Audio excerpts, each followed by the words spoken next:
मिरज तालुक्यातील म्हैसाळ येथे प्रतिबंधित पान मसाला गुटख्यावर मिरज ग्रामीण पोलिसांची मोठी कारवाई। मिनी टेम्पोसह 21,25,000 रुपयांचा अवैध गुटखा पान मसाला जप्त।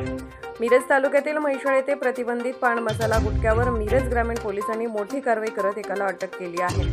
त्याच्याकडून एक 4 चाकी मिनी टेम्पोसह 21,25,000 रुपयांचा मुद्देमाल पोलिसांनी जप्त केला आहे। चिदानंद चंद्रशेखर नेसर्गी व 48 राहणार कुडची, जिल्हा रायबाग, कर्नाटक असे अटक केलेल्या व्यक्तीचे नाव आहे। मिरज ग्रामीण पोलिसांनी तालुक्यात बेकायदेशीर आणि प्रतिबंधित गुटख्यावर मोठी कारवाई केली आहे। याबाबत अधिक माहिती अशी की गुटखा, सुगंधित तंबाखू तस्करी, साठा, विक्री, अवैध वाहतूक व वितरण करणाऱ्या व्यक्तीविरोधात कारवाई करण्याच्या सूचना वरिष्ठांकडून मिरज ग्रामीण पोलीस ठाण्याचे पोलीस निरीक्षक अजित सीद आणि त्यांच्या पथकाला देण्यात आल्या होत्या। त्यानुसार मिरज ग्रामीण पोलिसांच्या गुन्हे प्रकटीकरण शाखेला मिळालेल्या गोपनीय माहितीनुसार कर्नाटकातून महाराष्ट्र राज्यात म्हैसाळ येथे अवैध गुटखा पान मसाल्याची वाहतूक होत असल्याची माहिती मिळाली। मिरज ग्रामीण पोलिसांनी सापळा रचत एक अशोक लेलँड बडा दोस्त मिनी टेम्पोला ताब्यात घेतले। त्यात अवैध आणि प्रतिबंधित गुटखा व पान मसाला आढळून आला।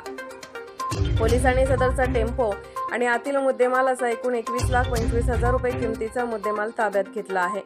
सदरची कारवाई पोलीस अधीक्षक संदीप घुगे, अप्पर पोलीस अधीक्षक रितू खोकर, उपविभागीय पोलीस अधिकारी प्रणेल गिल्डा यांच्या मार्गदर्शनाखाली पोलीस निरीक्षक अजित सीद, उपनिरीक्षक अझर मुलानी, पांडुरंग मुंडे, हेमंत ओमासे, शशिकांत जाधव, रावसाहेब सुतार, विकास भोसले, वसंत सुतार यांनी केली आहे।